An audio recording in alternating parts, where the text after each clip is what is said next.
All right, Hard Yarns, we are here with Luke Kidgell, the famous TikTok, YouTube, Hit FM, nightclub dodging, punching stud. Well, that is a 800 metre, 1500 metre state champion of the world. The only thing about in that intro that makes me feel uncomfortable is TikTok superstar. Sorry, Facebook superstar, and he made Mr. Beast his bitch. So that is not true. lots to go through. Mr. Beast doesn't remember that interaction, and I'm still talking about it on podcast. I loved this episode, especially the start. Fucking awesome. I think people will find it interesting, the whole, working into social media and building a following. And how much I fucked up in 2017. It was fucking awesome. I could have been an actual star. It's really enjoyed it. It was actually quite informative for me, young grasshopper. Do you have some codes that you wanted to? So for all Hard Yarns listeners, we got 20% off Planet Comedy next week. Just use the code. I think it is. I don't want to fuck it up. You think it is? No, I know it. Oh. Use the code Hard Yarns for 20% off. If you're on the Patreon, mid-tier will get 50% off, and top level VIP hard as fuck patrons will get free tickets. So they're worth $40 a pop. So if you are part of the Patreon and you're listening to this, please let us know if it's working, because people have been saying that they haven't been seeing things that have been posted. There's lots of bonus episodes on there. I'm working really hard to make sure that there's lots of good value for you guys. So free ticket, please only get one per person. If you are a VIP, your code word's on there. So please check that out. And Teacher Comedy Night is next Wednesday as well on the 21st. No codes, but I might fix something up for the Patreon as well. Well, and just on that, we have our Christmas party. Yeah. Our Patreon, not Patreon only, but there's a few stand-up comedians coming, and we're doing Beer Olympics here in the studio. Yeah, Patreons get preference though. If you're a listener and you want to come, just hit us up and it should be fine. And what's the deal with free beers? So there'll be like a $10 or $20 donation for piss, and but Patreons enter free. But Sunday the 18th, Beer Olympics. It's going to be sick. Live podcast. If it's anything like last year, we're in for a good show. Anyway, let's go to the episode where you find out how Luke was, he nearly got his now girlfriend hit in the head. So what a great please teaser. Go listen to the context of that. I beg of you. Good way to stick around to the end of that one. And we've got a Luke Kidgell exclusive. You might as well just been like, so we're going to wife beater on the show today. Perfect. Oh, yeah, and the time he went to Dunedin and got the full experience, bro. So you'll have to have a listen. Oh, churchy. Let's get hard. Welcome to Hard Yarns Podcast. I am fucking fat.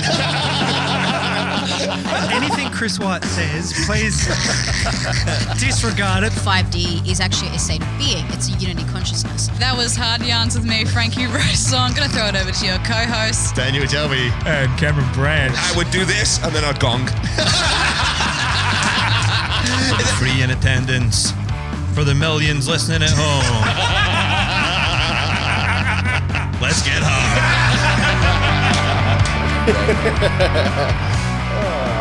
So we'll just use this as the intro now. So we're here with Luke Kidgell, the whitest boy ever. Hang on, the whitest boy that ever lived. Yep. Yeah. It's true. Not like complexion-wise, personality-based. Yeah, for sure. Because complexion-wise, I would suggest, and not at this stage because I'm fresh from Thailand, but I am probably equal white. Yeah. Luke's got you covered today. But I'm like I said, I'm fresh off Thailand, so I'm Thai tanned. Yeah. Nice. I had a look. You had whitest girl that ever lived merch as well, which I thought was pretty inclusive. Yes. Still only including white people, but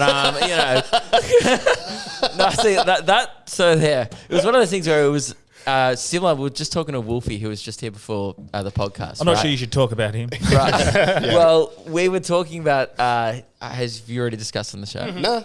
Okay. Well, he had a new show name, right? That was controversial. Yeah. And he was It was dumb, you could say. Yeah. Yeah. Bit of Helen Keller about that. Yeah. No, anyway, so we were like, oh, yeah, didn't mean it like that, blah, blah, blah. And it was a podcast in joke. He was like, oh, I was kind of thinking of a podcast, and it became so normal to me. I used to joke all the time on my podcast about being white, you know, or like Wheat Bix, or like Fairy Bread. Yeah. You know, I love Mr. Brightside. Comic Sans is my favourite font. You know, just everything. Yeah. And it became such a running in joke that then I called my first special the whitest boy that ever lived. And when I released it, and it wasn't until it was like, it got put on Amazon, which I actually didn't know about when I shot it. Yeah. Right? And it wasn't until I really saw it on the menu page where I was like, I don't think people are going to take that the way I intended it. And You've just got the Proud Boys going, this is the best one ever. Yeah, I feel like I picked up a new fan base that I didn't particularly want of that. But and then we sorted all those T-shirts and we stopped printing them pretty quick. Really? Yeah. Fuck. Yeah. Damn. Did you sell many? Yeah, we did I'm embarrassed how many times we recommissioned them. Yeah. There was one point where I was like, this is not okay, but they're very popular. Yeah. Well, I think like in the right context, it's fine. As long as you didn't have Klansmen like... I used to have a joke about it because I did all that stuff and we got the merch printed before 2020. It was the 2019 tour merch. Yeah. And then Black Lives Matter happened. And we printed like 2,000 T-shirts that said the whitest boy that ever lived on it. And yeah, they come with a free pointy hat. So you and Delby have something in common, actually. Delby's is a bit worse. What? I don't know if you'd still say that joke, the kids joke. Kids are cunts. Kids are cunts. Yeah. So he printed up. I used to have a bit about kicking kids. Fuck yeah. That. Yeah, he printed up a heap of stubby holders. Yeah. And then because he was a teacher at the time, they were like, oh, no. Well, no. Like the thing was, I used to be like, I'm a high school teacher, and this was when I was first starting out, and I'd just go, oh, kids are cunts, and I would get a laugh, and people would come up and be like, yeah, man, kids are cunts, you know? So I was like, what merch can I make? And this is like, maybe 4 years into my comedy, or like just starting to go full time. And then I made Kids Are Cunts with the U out, so it could be cents. Yeah. Kids Are Cents, because I work as a teacher and make money from teaching. Yeah. Used to, sorry. And at the same time, I got We Forgive You ones done for the confessional for the show I do with Cam McLaren. And we put our socials on the back, and I was like, oh, that looks sick. I'm going to do that to my Kids Are Cunts one. And I ordered 300 of them.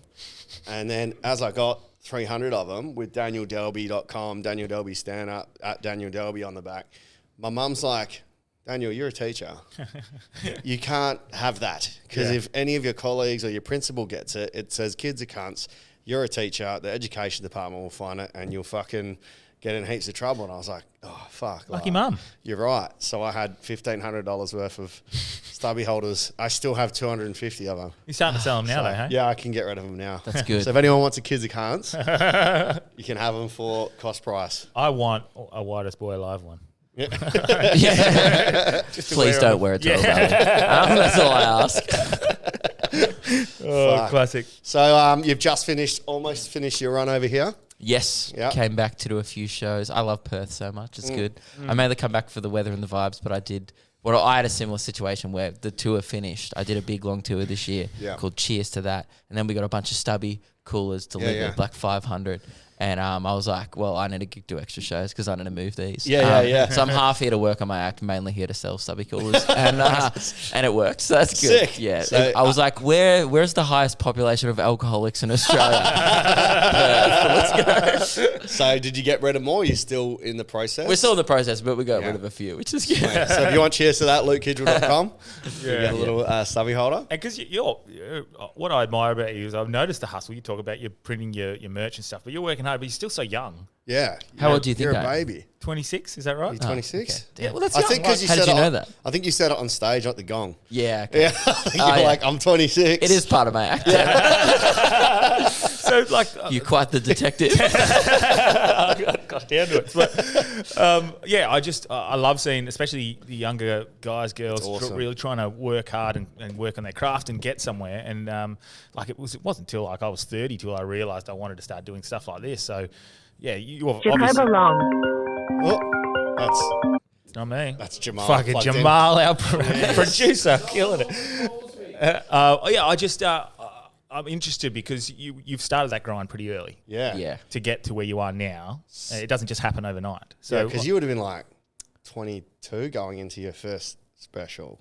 23. Yeah, that was dumb. I regret the first one, but yeah, I was 19 when I started. Comedy. Okay. That's crazy. And then I was not forced into it. It was definitely my decision. I was advised that the special should be a good idea. And I don't blame anyone who advised me. It was definitely my decision. Yeah. But I found out 5 weeks before that it was happening. Because originally, I think there was a miscommunication between me and my old management. And I love them. They're like, we're all good friends and stuff. Yeah. But it's just, they were like, oh, but we're going to get your Brisbane show filmed. And I was like, yeah, sweet. We'll like cut it up, put some clips online. Sounds good. Like, didn't really think anything of it other than I thought a camera dude was coming to film it. Yeah. And that was before I filmed every show. So I was like, yeah, okay, cool. Yeah. And then like 5 weeks out at the comedy festival, they were like, so you excited for your special? And I was like, what do you mean?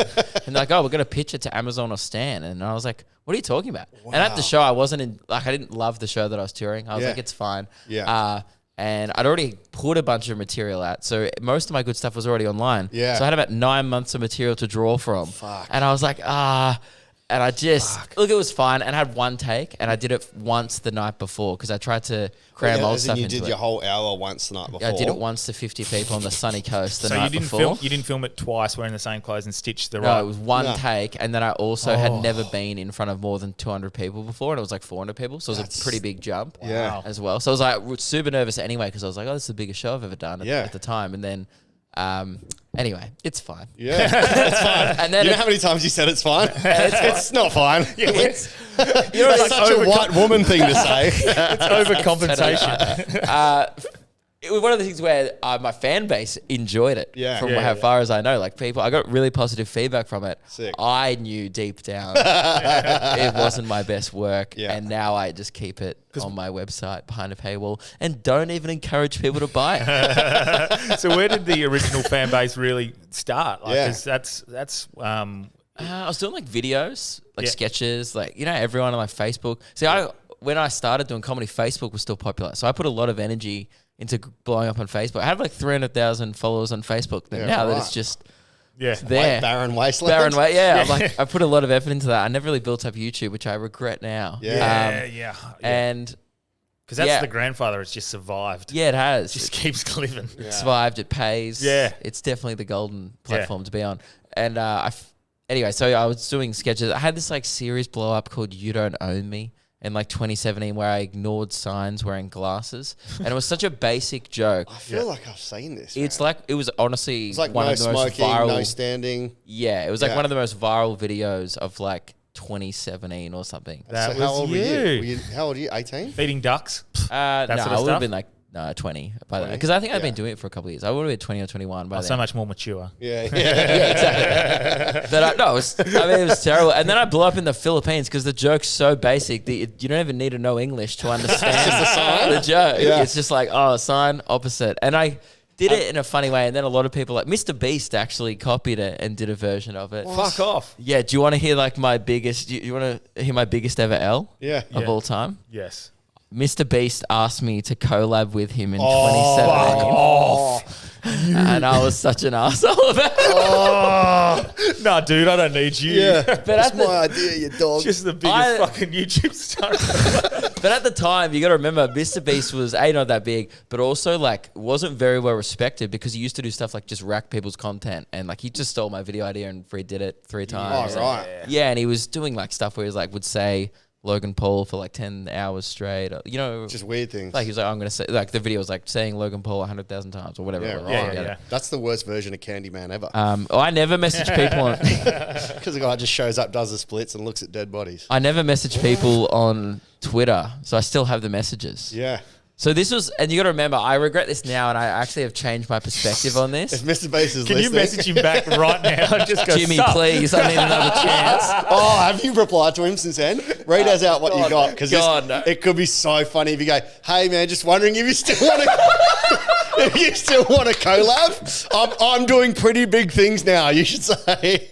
I think it'd be good. I'm a big deal, I promise. It'll be good for your credibility. Yeah, like this would be great for you.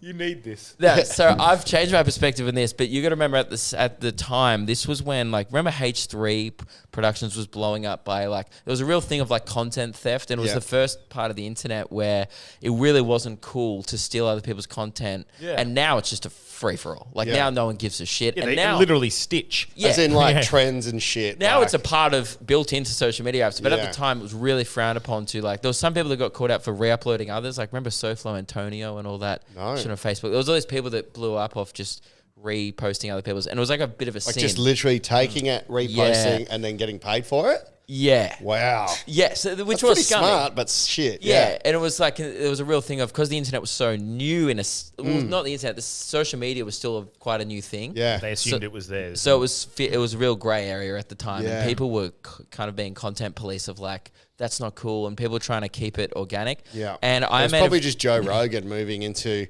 a Carlos Mencia version of YouTube. And it was also just that was ages ago, but it was like that, but for Facebook. Anyway, so all these people going viral so it was kind of the cool thing to do, to be call people out for stealing. Yeah. So there was a guy in Australia called Jackson O'Doherty, who's still quite big on I think I remember him. And he did a video as well where he ignored signs, exactly the same, about 3 weeks after mine blew up. Yeah. And all my mates messaged me hey man, he's just done this thing. But he's pretty jacked, eh? Yeah. Yeah, so what are you going to say? Well, I'm the whitest boy alive. Lucky, I actually have met him in person since. It was very awkward. But I made a video about him, which ended up getting on the front page of Reddit, calling him out. Really? In a funny way, but still calling him out. Yeah. And anyway, so then a couple months later, Mr. Beast then did it. And then everyone at the time was this random dude in America copied your video again. Yeah. And Mr. Beast goes, oh no, this is how passive aggressive I was. Hey man, big fan. Loving all your original content, Luke.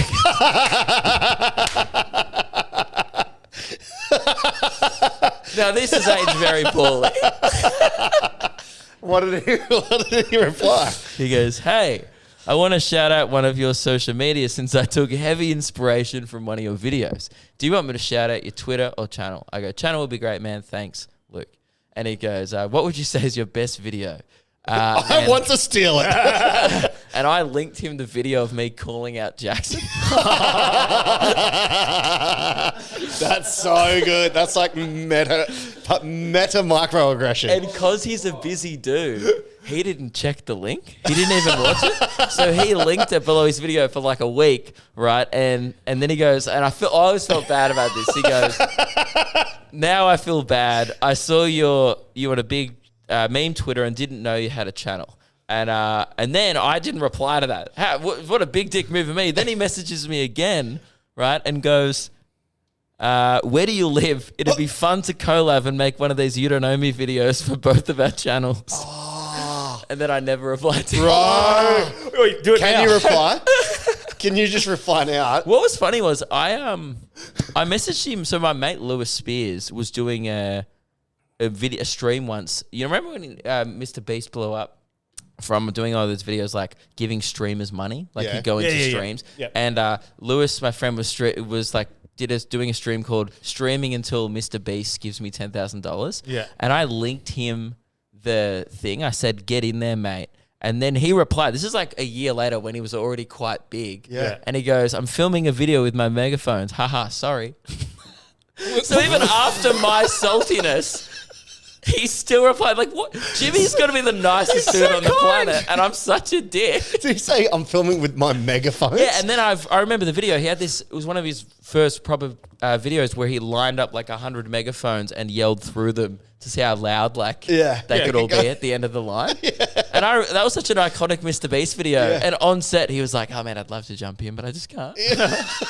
I'm too busy speaking into megaphone. But speaking of being young, those are the things that when you are young, it's very, I used to get very offended or whatever, people would steal my idea. But now when people upload my shit, I'm like, that's awesome because more people see it. Yeah. I have a very different perspective now. And it's also the internet's changed so much in a very small time. Yeah. Where now it's TikTok, it's pop, that happens. Yeah, you've grown up in a full different era to us because you've got all these people that really well, like YouTube stars, whoever you said before, San Antonio, whatever. We're 35. Right. So we grew up with MySpace, then Facebook, And YouTube was kind of always around. YouTube's always been there, but it's still. I can't believe how much of a Mr. Beast it is now. It's still the king. Yeah. It's still the top dog.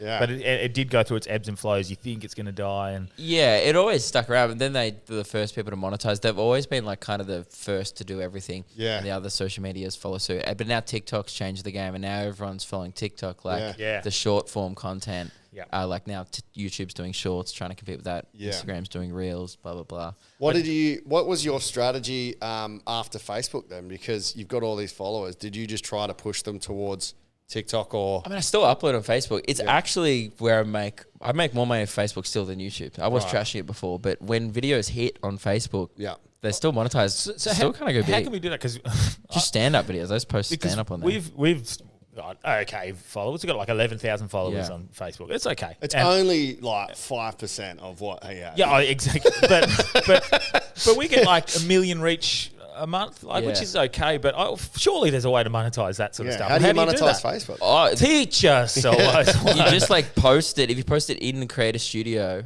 you can just click monetization on it, and any video over a minute. And then like if they get like, you have to get a lot of views to like get money. Like some of them make like $10, and then some, if they go big and hit an algorithm, will make like 100. But it all adds up. Like if you post a lot, because like Tash Peterson got like 15 million views or something like that. I don't know what that equates to. Yeah, that would be a lot. We got that would be like, $0. What the fuck? Like a grand or like. Can we change that to? Can we go, hey, Facebook? I don't know. Well, teach us, I'm not Zuckerberg. Wait, I know he's the whitest boy alive. Wait, am I not a professional social media manager? Meant to be. That's my job. I should fucking know that. Oh man, we need to fix the game. All right, well, we're going to be doing that because some of the videos go on a little random, like through hate. Yeah. So through hate, the power of hate. I sometimes go on and start arguments. So like what? What's your biggest argument you started? Like on TikTok, say if like people are just arguing about something else in my comments, I would just you'd be like, oh, tell us more about that, Jason. You know? And then I'll just set off another 50 comments and like, fuck you, blah, blah, blah. And I just put down my phone, go out and have beers with my mate. And I come back and I'm like, dude, the video's got like 1 million more views. That's awesome. Because the comments so create smart. the extra. Yeah. Now, I kind of treat it like a game in a sense. Like I think that would maybe shatter a lot of people's illusions in the sense of it's like. not real life. No, and I think a lot of people are like, oh, so many creators take pride in their content. I do take pride in the content, but once it's up, then it's just like, once it's hit the algorithm, it almost feels like a game of how you can make it go. Keep boosting, like as many eyes as possible is always the goal. Yeah. So if all I have to do is start an argument, but then you can just delete it afterwards, and then it looks like the video's just gone viral. It's perfect. You just drop like slurs and fucking like everything, and then it just slowly deletes what you've said. Oh fuck! What I've noticed with our content, for example, like especially on TikTok, and I noticed Inspired Unemployed do this fucking really well. So they've separated their podcast and their skits. Yep. Because people follow them for skits, or people follow them for podcasts. Because we do both. Like if we do a run of skits, they'll start to fire eventually because people will start to like that. Chucking a podcast, and then chucking a podcast, and it's nothing. Or our podcasts are firing, and then fucking nothing. So like, this has been 5 years of my life debating whether to do clips channels, and I've mixed between both. I've moved my podcast at one point to my main YouTube channel to see if we'll get more views, and I moved it back. What'd you find? I found that my podcast wasn't very popular regardless of where I posted it. And it turns out it was a massive me problem, not the social media. We try moving it to YouTube just to like direct people there, only videos on there, and then Spotify like rubber armed us and just said, hey, can you please put your videos on Spotify? Because that'll help you. And we'll start pushing it. So but I noticed the minute I actually started blowing up was when I really stopped trying to promote things all the time. I used to like, even at the end of every stand-up clip, I'd have a 2-second end screen of dates, like of tour dates that were coming up. Now I do nothing. It's just like, make the video, because I realized that when people get to the end of your video, then it starts re-looping. And you get, if they then watch the loop for another 15 seconds again, or even watch the whole video again, that just boosts it in the algorithm way more. So I just was like, let's go for eyes. And since I started doing that, the show just kind of sell itself anyway. Okay. And then it feels like more of a them decision. You're not forcing the show on them. I've literally been putting my photo and shows at the end of every single clip. But I was doing it until like a year and a half ago. And then I stopped. And as soon as I stopped, I noticed like, it didn't happen straight away, but I was like, let's just entertain people. It's for just free. content. Yeah. And they don't feel like they're being advertised to. They're just like, oh man, I love this guy. Yeah. And you let them decide like that you're good and they like you. But if they like constantly feel like they're being targeted at like advertising out there, kind of just be like, oh, all he wants to do is sell me his show. Yeah, because we do that. We do it. I know, of course. But I think, we do that with the pod. With the 2 seconds at the end of every single clip is just a picture of me and Delby, and it says new episodes weekly. I That's all it noticed says. the big, because I like not study it, but I definitely pay attention to what really big people do. And I noticed that biggest YouTubers don't put end screens at the end of their videos anymore. Like Mr. Beast just like doesn't even say thanks for watching. He would just be like, that's the end of the video. This person won $1 million. Bye. And then it just ends and it goes to black. Because the retention is what's most important to him. So if you can get people watching right up to the last frame, then that's like a big boost. Because people, even if you have a 5-second end screen, people are like, all right, done. They click off it. And all the algorithm sees is 90% of people didn't finish this video. So that's one thing I'm thinking of trying now. Just no end screens, purely entertainment. I think that's the way we're going. People's attention spans are so low. Because for me, like, I don't care about the ease. If I like it, I'll click on the person's profile. Yeah. Like, I won't, if it's like next video. Yeah, if people like you enough, they'll work out where you're doing a show anyway. Yeah. Or you can still target them. Like, we still run ads and stuff. This is what, fuck, I can't, I'd love for us to be at that level. I'm loving this conversation. Yeah, this is good because thanks, Luke. We're learning. Sorry, I know this is boring. No, this I love it. Because you look at love someone. Your listeners are like, can you stop talking about social media management? But you look at like Joe Rogan. He doesn't have to do anything. Any clip that goes up, like it's all good. We're in a position where we don't have a following big enough to not sort of. We feel like we don't have that following enough to just put content out there without advertising that it is a podcast. This is where you can go and get it. This is the links and stuff like that. But really, if you do just do what you're saying and just put out content, people will realize eventually it's a podcast. Exactly. Although you'd be shocked. I saw this. Oh, man. I hate people so much. People are so So let me preface this with that. People suck, and that's common, right? Yeah. But friends of mine, I actually have never met them, but I feel like friends of mine.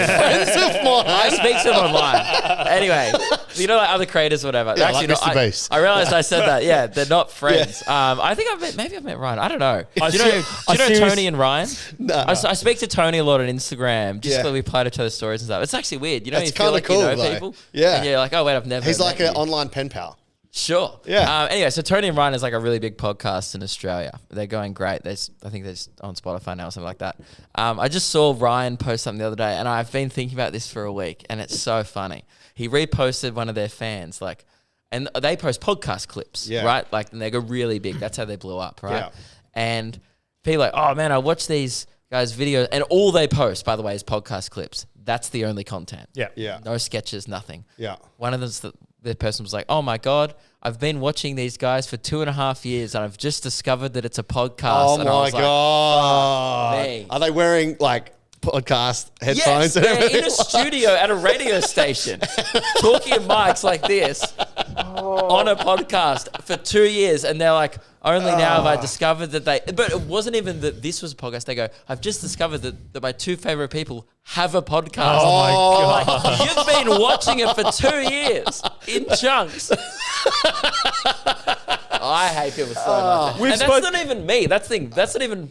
Like, there was another person's fan base, and it still annoys set me off. Because I get the similar shit just all the time. Yeah. People are like, oh man, like, I had no idea, like, you do shows in Australia. And like, I'll be on stage, like, and they'll be like, speaking with an Australian accent. I'll be like, oh yeah, so it was good to be in Cairns, like, and they're like, oh, I had no idea you're Australian. I'm like, what did you think I was? He just thinks you're an alcoholic. It's good to be in Cairns. Yeah. Like, this guy loves a beer. Oh man, people are the worst. Mate, and I think when like people think our clips the podcast. They think the 1.5 minute chat is like, we just had them on for 1.5 minutes, and they don't realize there's another hour of context behind. Or people go, I've been listening to your podcast for ages. I'm like, yeah, which episode? Oh no, like I just watched the clips. Yeah. Like it's awesome. Yeah, but that's why you do it, because you can double the amount of people who are aware of you, and they'll never listen to the show. Yeah. Like, Lewis and I did that we used to do Luke and Lewis, and like I feel like half the people who said they listen to Luke and Lewis just watch the clips. Yeah, I saw a few of the clips. I saw the one where you bought the exact same necklace as him. I thought that was fucking funny, man. That was great. Fucking pretty funny. He was so proud of it. Okay, is either what he did the teeth thing, like on purpose, spread them apart? I don't know. Did he do that? Not on I mean, he's getting surgery, so he has severe sleep apnea. Yeah, I know, but he was like not on purpose, but it was a he didn't get grills. Like this guy's just deforming his face.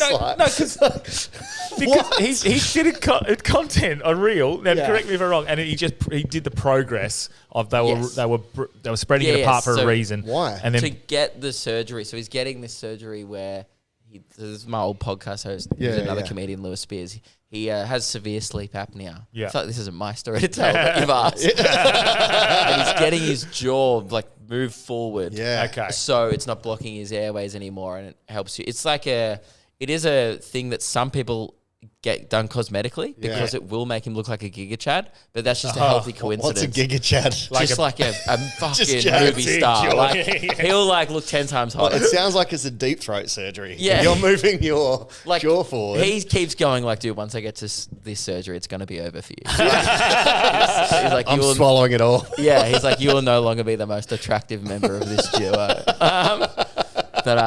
But yeah, I was wait actually till he sees you with the necklace and your jaw forward. I'm just going to get the surgery done cosmetically just to fucking piss him off. But no, it's actually for a health thing. Okay, then, but in order to get it moved down first, he has spread open. Yeah, he has to get it widened. So at the moment he has a spacer in, and it's horrific. and it was getting slow. And he has to tighten it one twist every day, and it gets. Oh, of course. Yeah. He has a headache all the time. Fuck, he's like a human predator. And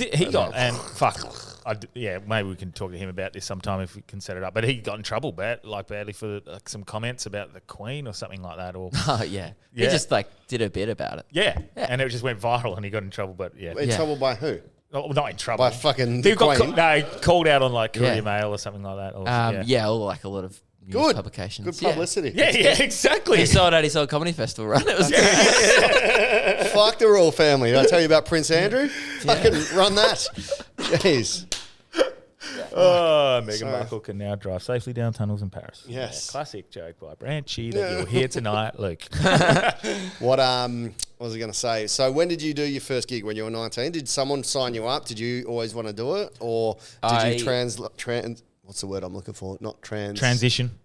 Yeah, that is the word I'm looking for. Yeah. Transition from videos to stage or No, vice I versa. think I started doing stand-up first. I think it's a bit of vague because I was making videos with my friends as a joke for my friends on the weekend. We would do it in high school. Yeah. We would just make sketches at lunchtime. Which is so lame. I was the sports captain. I should have been cool. That's kind of, that's a great And I mix. was acting like a theatre kid at lunchtime, which is bizarre. I think that's what we were Similar, like. Yeah. Well, sporty. I was school captain, footy, but fucking drama and I played footy and I was like a state athlete. Then at lunchtime, I was like, all right, let's do a sketch where we he's a young us. Yeah. You are literally what's state athlete or what? Sorry to cut you off. middle distance. That was my thing. And I guess longer too. Like 400? 815. Oh, there's a 400 state champ. What was your best? This is such a dude joke.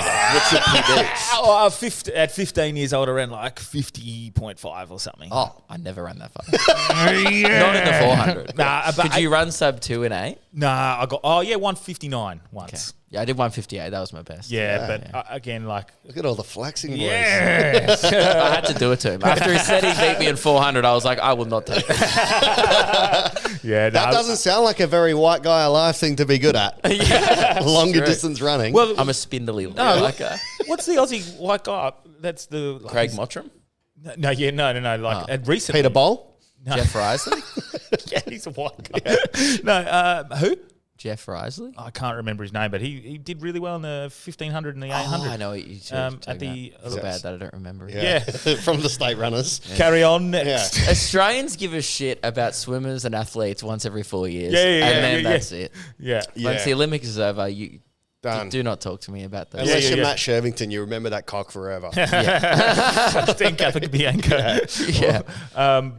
So sorry, you were saying you were doing skits. Luke sketches? walked from the trainer here. I was like, fuck, that's hellfire. He goes, this is 1.4 Ks. And I was like, oh, fuck, I would have picked you up. But 1.4 is... I wanted to get outside. Yeah. That was good. Yeah, I thought it would be a nicer walk. It was just through an industrial area. What time did you do? No. I was sprinting. So I started doing sketches, and then when I was out of school, so I finished school in December, and then by March I went to the comedy festival. I'd never seen live stand-up before. Wow. I went and saw a couple of shows. I went and saw Nick Cody's show. He's a great comic. Because where's your home city? Melbourne. Yeah. And it's weird. My parents were not into it. I'd watch The Gala very casually on TV, being like, oh yeah, funny, comedian. Yeah. Never something I'd actually considered doing. I think I don't know if this is a made-up memory. I feel like, I'm not sure. But I think I remember once I I ran a 1 minute 12. Yeah. Pretty sure I ran 49 seconds. Yeah. I have this memory, and I don't know if it's true. I don't want to preface it with that. But I think I said something funny once in English, and my teacher was like, oh, you should be a comedian. And I think it was a very throwaway comment, and I really sat with me clearly. Yeah. And then... it was more like, oh, fucking comedian. Yeah. You probably disrupted her whole lesson. Yeah. And she's like, very funny. You should be a comedian. It was probably said as a diss. And I was like, that's a challenge. Yeah. Okay. Well, that happened in reverse as a diss. One of my students didn't know I did stand-up. And he goes, why do we call New Zealanders Kiwis? And I was like, because a Kiwi bird comes from New Zealand, so we call them Kiwis. And he goes, does that mean we should call Americans obesity? And I was like, that's funny, man. I go, you should try stand-up. He goes, nah, sir, I don't want to waste my life. So I'll punch that cunt in the head. Yeah, and you're like, and then I put him on a stubby holder. Kids are cunts. Yeah. Fuck. So what, you reckon that was when you were like 14, 15? I don't know. That was like pretty later on in school. Yeah. And then, I was 20 and you're 9. Yeah. And then I watched stand-up, and I remember after the show, I said to my girlfriend at the time, I think I'm going to try stand-up. Yeah. And then 3 months later, I went to an open mic night, and I went like 3 times in a row. Didn't get on because it was like name drawn out of a hat. Yep. And then at the 4th time, I was like, hey, can I please get up? Because I've been here 3 weeks in a row. Yeah. And they put me on, and I think I got like 2 or 3 laughs. I don't know. Yeah. It would have been nice for you to actually see those for those 3 weeks. It was definitely kind of good like a blessing in disguise. that I watched. At least what the vibe was. Yeah. And what room was it? What was it called? It was called the Imperial Hotel. It's near Parliament in Melbourne. Is it like a busy night, or it was just like Wednesday open mic, some punters, half comedians, half punters type vibe. And then I kept doing it. And then in my second or third gig, I went to a room called Shisha Comedy, which is like out in the suburbs, in a suburb called Springvale in Melbourne. Yeah. And it was just all these Arabic dudes at a shisha bar, and they wouldn't listen to you or laugh because they had shisha pipes in their mouth. So if you were crushing, the whole crowd was just coughing. So if it sounded like a COVID ward, you had a great set. So a smoke bomb is actually you killing it. Well. Yeah. It was a really hard room because it was a different type of humor. So you'd have to honestly just say the wildest shit for them to pay attention. That's and nuts. I went there every single Tuesday for a year, and that's where I met Lewis and a bunch of other comics who I still do it with. And then we just every week we'd go and just bomb, and it was the best time That's ever. Awesome. It was great. When the crowd's fire, it's legit. Yeah. This crowd's fire. That whole you would be so nervous for your first one, and you have to wait to see if you get picked out. So you'd be gearing yourself up, and then it doesn't happen. You're on the train, nervous. I remember 3 weeks in a row building my I live 40 minutes out, so I was an hour trek in, and then I'd be nervous, and I get there, and you'd wait half an hour to see if your name's gonna get called, and then you're like, oh. Yeah. And sometimes they would even go, wait till the end of the night, we might have room. So I'd wait around, and then they're like, oh, sorry, man. Yeah. It's like, oh, cool. Fuck. Jesus. It's so fun. It's so good, though. The origin stories, I love. Man. I used to do that all the time where I'd rock up to rooms and then I'd get there at 7 and then they're like, yeah, we might be able to get you on the last bracket. And a Melbourne open mic night is a different beast. They go to 7 to 11. It's 4 hours. Wow. And if there's anyone left at the end, it's a miracle. Punters just leave at every break. Yeah. And then you get in the end, it's 4 comedians in the sound tech. And you're like, do you still want to get up? And you're like, well, I came all the way. So. And it's honest feedback. Yeah. Fuck, man. That was my first ever gig, was 5 people. Yeah. And that actually was great to do it like that because it wasn't too nerve-wracking for me. I felt like it wasn't. Then I realised it's harder. And then I watched the Matt Storer who he's great. Crushed. And he crushed to 7 people and I was like, fuck, it doesn't matter. I should work to be able to make 7 people really laugh. I couldn't believe What do you prefer, small crowds or big crowds? I reckon that golden number is like 100 to 200 to 300. Like that's the vibe. It's awesome, mate. Just because like intimate setting, like because comedy you do a lounge bit here of is talking good. as well, hey? Yeah. Like so. Yeah, like crowd work and stuff. Your You have to crowd work's repeat. good. Your crowd work's really good. If you're in a theater, you have to repeat what they say to the back, and it just slows down the energy of it. They're like, "What do you do?" And then they're like, "Oh, I'm a plumber," and you just go, "Oh, plumbing, cool," just so the people at the back know what they've said. Yeah, and it just takes almost double the amount of time to get to the meat of the interaction or whatever, which is fine. So what's your biggest? Because you smashing like you got. Usually I do my biggest here, like the Regal. Like we did the Astor as well. So that's 1,000, About 1,200 at Regal. 1,100. Yeah. And then next year we'll book some like much bigger ones, but hopefully. But this year I was doing stadium. we were doing like quantity this year. Like I did like 30 shows in Melbourne. Yeah. Like stupid. I should have just done. So next year we're booking bigger ones, but less of is the goal because it was exhausting. Yeah.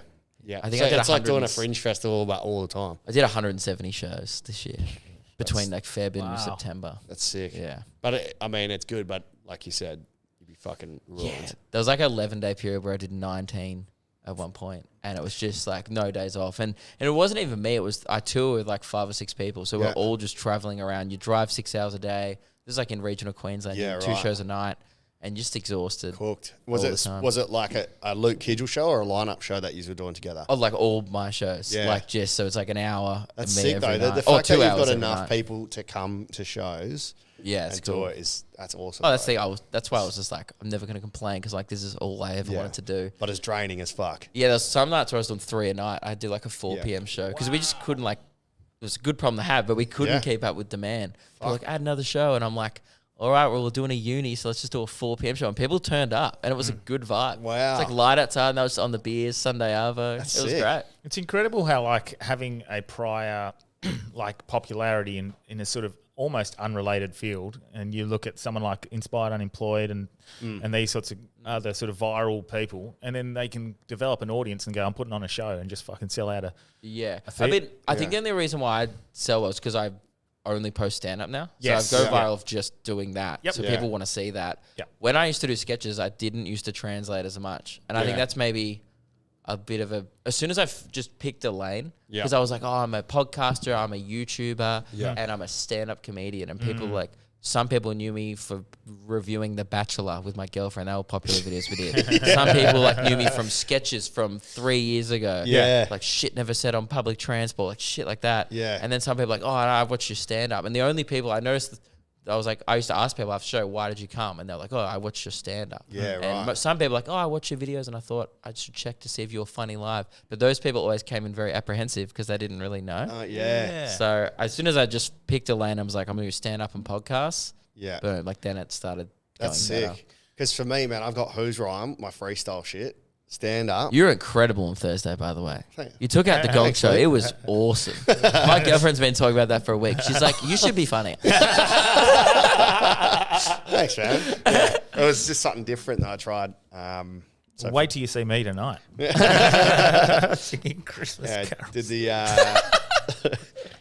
that was tough, man, because for the listeners that so gong is you have to perform, and if you make your 3 minutes or whatever, you get voted through. But I've never done Red Flag Girl. It's a freestyle where I ask the crowd for their red flags, and then I have to turn it into a positive. And the very first thing that got called out was rapist. Oh my God. So when that got called, I was like, oh, bit of a challenge. Yeah, fucking you would think a challenge. My brain's going, how the fuck do I freestyle rap and make it rhyme and be a good thing? How did you do it? Well, I said, Put him in I jail know. or something? Well, the first line, I was like, yeah, I know you're gonna hate this. I have to be positive about a rapist, but this is what I gotta give. At least the pregnancy test will be positive. I said, yeah, it's kind of crazy, but at least, hey, a rapist can give you a baby. And then, woo! Oh my God. Well, look, this. Only in Perth would that get a clap. But I did preface it by, hey, you gave me it. Yeah, So, Yeah, I think that's what was impressive. Out of context, horrific. Yeah. But but impressive rhyming, but horrific thing to say. Yeah. But in the context of they threw you under the bus, and instead of you could have just gone no, let's do another one. Yeah. You still were like, well, that's been the suggestion. Fuck it, here's the challenge. Because when you were like, oh, I'm going to pick that one, I was like, probably could have just re-asked. Yeah. That's what I was thinking. I was like, I think I'm going to ignore it. And then I went, you know what? Fuck it, man. This is the challenge. And because they've said it and everyone's in on it together, we'll try. And the Gong Show's kind of like loose. Like, I don't want to, I'm going to say the person's name, but there was an act. And I was, dude, it was shocking. Yeah. Because I was hosting it with Shin. You were videoing and your face was just like... Oh, is this what you're talking about? Oh. But your face, you were just like... Your face is fucking That's my gold. face like half the show. It actually was. So we'll chuck a clip of that up. I'll send you the clip and you can put it up. Yeah. So Luke, do you want to preface it? To explain the show is, if you don't know what the Gong Show is, it's pretty self-explanatory. It's like an open mic competition where people of varying degrees of experience in comedy get up there and the crowd has little paddles that they can raise, and if enough people raise the paddles, they get gonged off, and that's the end of their set. It's pretty brutal. Yeah. And so, which means you get a lot of new acts, and you get a lot of people like you did really well. I don't think anyone raised their paddle, right? Yeah. So you get a lot of people do well, and then and also it's my job as a host, and I was hosting it with Shin, who's the regular host, but they usually get a cameo host, I guess. Yeah. And you have to kind of roast and the acts in between and keep the night going, but keep it fun. Yeah. And I felt a little uncomfortable about roasting a bunch of Perth comedians that I'd never met. Yeah. And also, I'd never done the Gong Show as a contestant. Yeah. So I felt like, I'm a bit of an elitist position here. I feel like it's a rite of passage to get gonged off, do shit, and then you can do it. So I felt like you can leave the roast to Shin. Yeah. But I was just... Anyway, so it's sitting there, and this one dude, he just does this bit, and I forget even what even in context, I remember being like, oh boy. He just like howls Hitler at one point during the set. Yeah. I was backstage. I didn't see it. Yeah. So hail Hitler, And no one raised their paddle. The room was silent. That's because they didn't want to hail. Yeah, true. They would have been reciprocating. It would have turned into a rally. And I tried to ease the tension, and I was like, give it up for Kanye West, everybody. And then it was just silent, and Shin was about to move on, and I go, no, stop. I'm like, this man, Perth is the only place in the world where someone could hail Hitler, and everyone's like, no, give him a chance. All right? Let's hear him out. And it wasn't worth the whatever it was. Look, I forget the joke, and I apologize to if the comedian listened to this. I forget what the joke was. It probably maybe was better in context. Yeah. I don't remember the context. All I remember was a man on stage hailing Hitler and me going, woo, we're not in Melbourne anymore. Nice and refreshing. It oddly was. Yeah. The Gong is, especially for someone like me who's an open micer, it's fucking daunting. It was my second ever gig was a Gong. Did you last? No. It's not a good thing to do for your confidence as a comic. I went up there realizing, like as soon as I stepped on, I was like, if I don't word this correctly, I'm gone. And then thinking about that, and I just forgot. I literally forgot my joke and went, you have to get them real quick. Real quick. Because they've... you know what I realized as well? The people who went on the start kind of got a bit harder. Yeah. It's better to go towards the end because the audience gets excited at the start that they have the power to gong people off. Yeah. Then that novelty wears off and they actually start hearing out the acts more. Yeah. If you're in the first three people, they're just like, no, fuck you. Like, And they forget you as well throughout the night because it's done by crowd vote. So that's true. Because Rory, I remember Rory coming to that one and he was like, dude, I came to watch you. I was so excited and fuck, I've seen some bombs. Fuck, bro. This was like the shisha room. You didn't even get one joke out. That's brutal. Shin was like, oh, I'm sorry, man. Like, fuck. But it is brutal, man. It's brutal. Because you do get good comics that come, like experienced comics, I guess, like myself, Wolfie, Corey White, and we'll just try some new shit. Yeah. And it's not as, like, we don't really take it to heart. But, like, the first girl that was up on Thursday, she was devastated. I'm like, dude, don't worry about it. Like, it's just a spot, you know? I said after, I was like, I really liked you. Because remember one of my jokes, like, your Heath Ledger joke was awesome. I thought it was great. I actually thought she was stiff. And I did make a point to go up to her afterwards and say that. Because I was like, oh, man, A, I felt like she was hardly done by. And B, I felt like, oh, no, this is... brutal. Yeah. Guys, because I don't know, we don't have that in Melbourne because Melbourne's like everyone's a winner. We all get a participation trophy. Which sucks. It doesn't break good comedy. I leave a lot. Not because I think Melbourne's bad. Melbourne has some great gigs, and some great comedians, obviously. Yeah. But I like to get a taste of what everyone's doing, just because you don't want to get stuck in a bubble. I was up there in Perth, bro. I went to Edinburgh for the first time. Met up with. Have you met Cole Legacy? Yeah. Yeah, went out with Legacy. Man, of course, he's he's the king. We got to clip that for Legacy. No, I will not. No chance. That man's ego. That man's head's already big. All right, we don't need it. Just get he's fucking sick. I love him, man. He's a nice. He drunk like. I was talking to Evan because voice messenger. Yeah, he drunk voice messaged me the other night. Say? Well, because I'm coming over to the UK and he's like, "Oh, don't fucking Liverpool, man. What the fuck, man?" Like, just going off at me like. What, as in like you're on his turf having a go? No, because I wasn't doing Liverpool. We couldn't get the day to work or something. And yeah. And I was like, "Well, help me book a show instead of just spraying me at 4 a.m." I looked at the local time. It was 4 a.m. local time, and I was like, "Dude, it's mid-afternoon for me." Yeah. Every night he was out till 5 or 6. Would sleep till 3:30. And then gig throughout. But, bro, talk about getting a different taste. I did my best, what I thought was my best material, and just little claps. Here, applause break. There, Perth donuts, is man. Generous. Yeah. It is. So, it's actually really easy audiences. I find I have my biggest crushes ever here. Yeah. Like great rooms because Comedy Lounge is awesome. Great sense of humour, I think, the people. Well, because we're all crushing. All there, starved for entertainment. It's one of those things where, Wolfie said it, I don't necessarily know if I agree, but apparently this happened. What word are you going to say next? Be careful. Tread very carefully. He comes to Melbourne. He goes, I wrote a whole hour in Perth, right? And he gets to Melbourne, does it the first night. He goes, I've never eaten shit more in my life.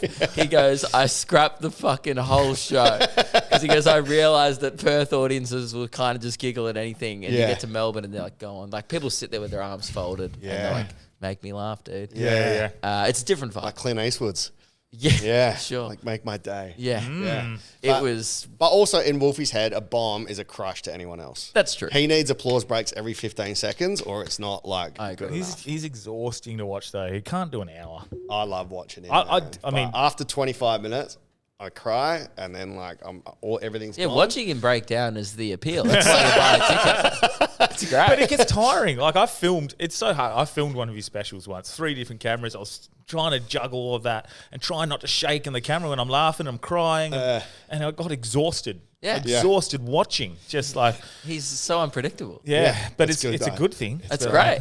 But yeah, the gong thing that I have on film, which I'll give you. So someone didn't show up. And Shin opened it to the crowd, like, has anyone wanted to do comedy? And this bloke come up with one arm, maybe? He turns out he works at the Comedy Lounge. Does he, Jehmal? Yeah. Does he really? I ended up speaking to him about it the next couple of nights. Yeah, he's a lovely guy. I've never even seen him before. He saw your video. Yeah. He asked me for it. I texted to him. He goes, look at your face when I was bombing.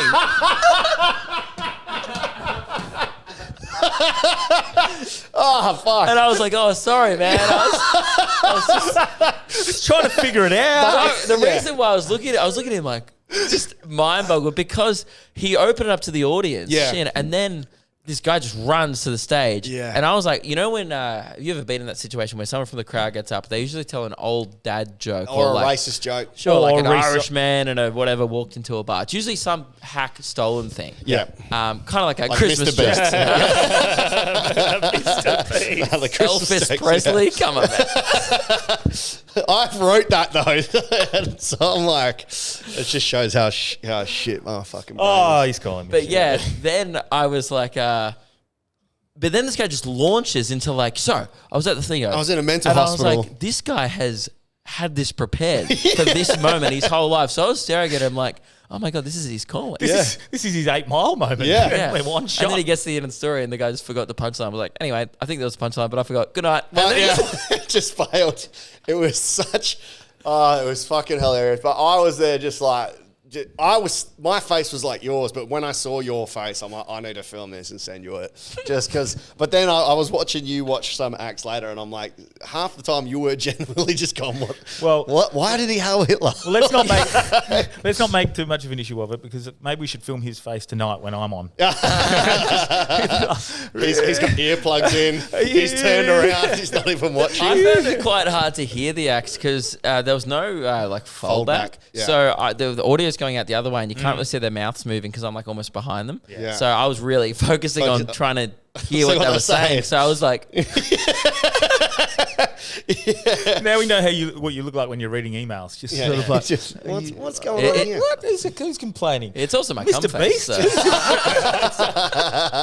I'm just like, I think yep, we're done. So do you have a girlfriend? Yes. Was she there with you in the green room? Or was that someone? I don't want to. Sorry, I don't want to. I think she was in the green room. She traveling with you? Yeah, she Yeah. might have been at the start. I think she would have walked out. Yeah. I don't want to. There's a lot of people in here. I don't want to. So do you film stuff with her? Like, yeah, we're about to start a podcast called Luke and Meg, which, by the way, when we come out, please do not sue us. I can show you the podcast art. I looked you up and I started listening to an episode and I go to Meg, oh boy.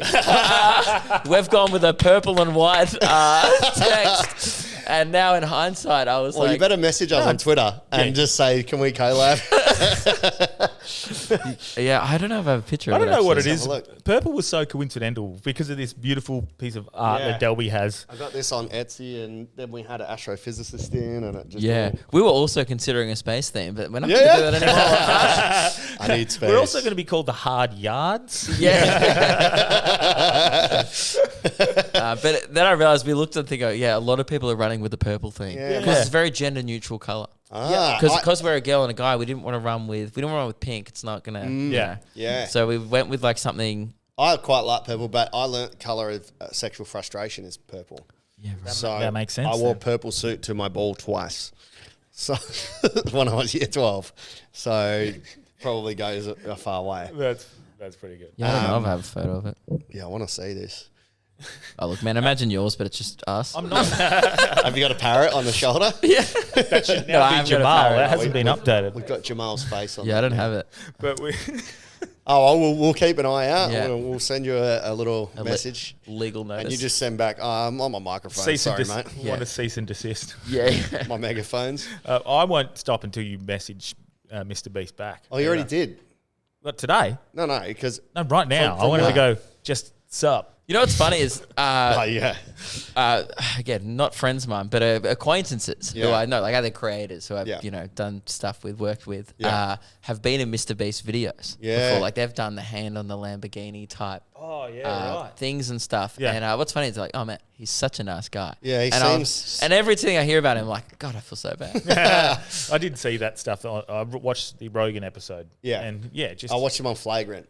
Oh yeah, and he just seems so like this is what he wanted to do. I was going to try everything and trial and error, and that's clearly what he did. He found an algorithm. One of those guys that would just do anything to make it, and I kind of respect the hustle, but I also there's some things obviously that he did to make it where I'm like, could this is pretty like, dude, he literally stole people's videos. I'm not accusing him of anything. I mean, I guess I am, but but he did do that, right? But he was also quite open about it. He was also just like, I don't give a fuck. So that is like, more. I think kind of cool in a way. Yeah, that's good. Willing to do whatever he wants to get to where he needs to be, because no one remembers how you got there. Everyone just remembers the newest thing you did. Because the authenticity, the authenticity. So being admitting, this is just. Yeah, I think as a comedian that bothers me, and it bothers maybe a lot of creatives. Like, no, you should always do original thing, or at least try to do original things.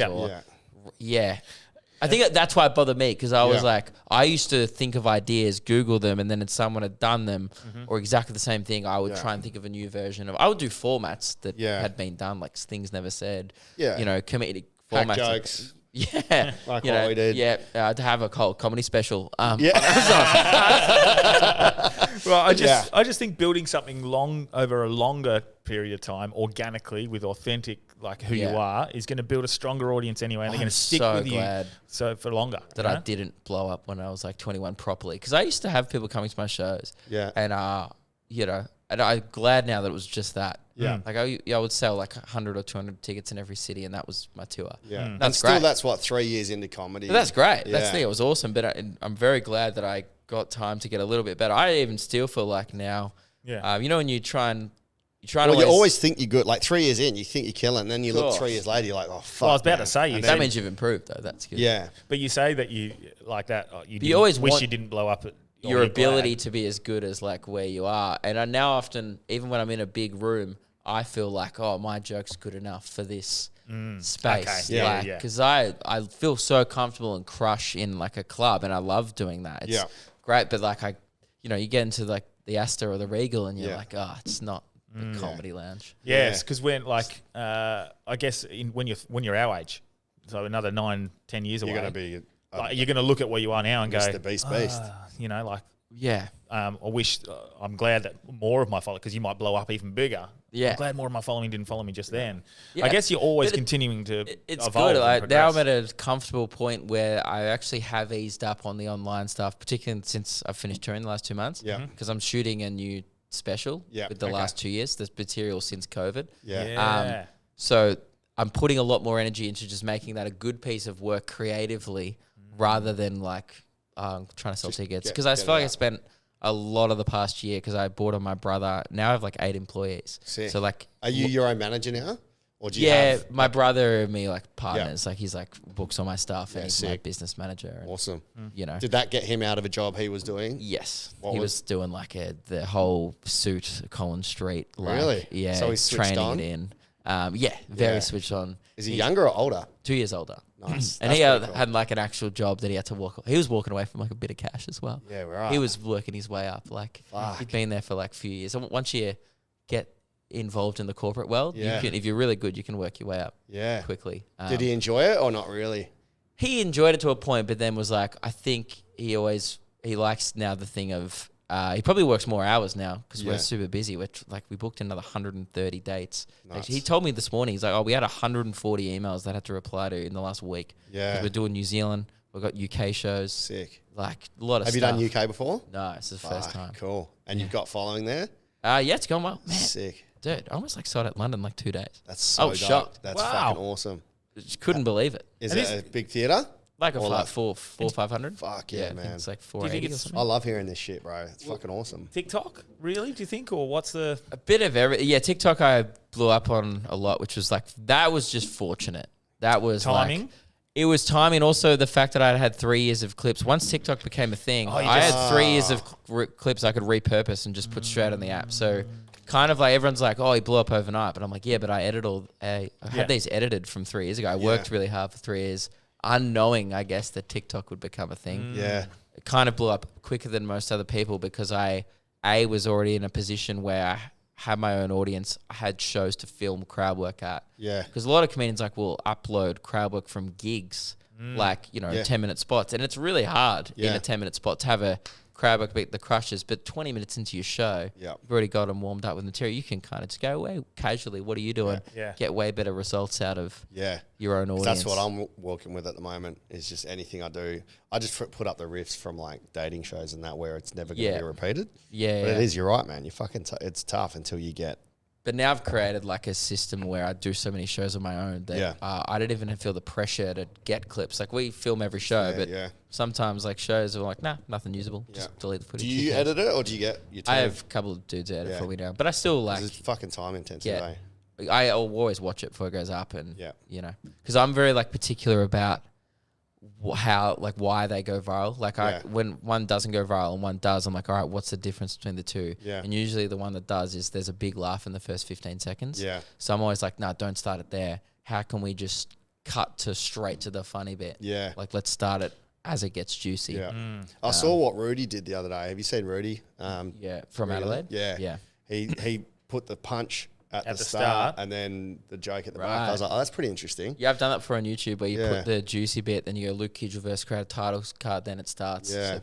Was it effective or not really? Yeah, I think it is. And sometimes I say a really funny thing in a show, And I go, nah, I just don't think they'll go well online. I just don't even post it. Yeah. Like, I just kind of pick the bits, even if they're less funny. Yeah. And sometimes, like, I pick bits where the crowd often shines. Like, if someone else says something funny, I think a lot of comedians are very insecure. Like, I wasn't funny enough in that. Yeah. That person made me look shit or made me look not as funny. I'm like, nah, man, people just love watching the win. Yes. Like, the interaction. And that person in the crowd will never have a clip out.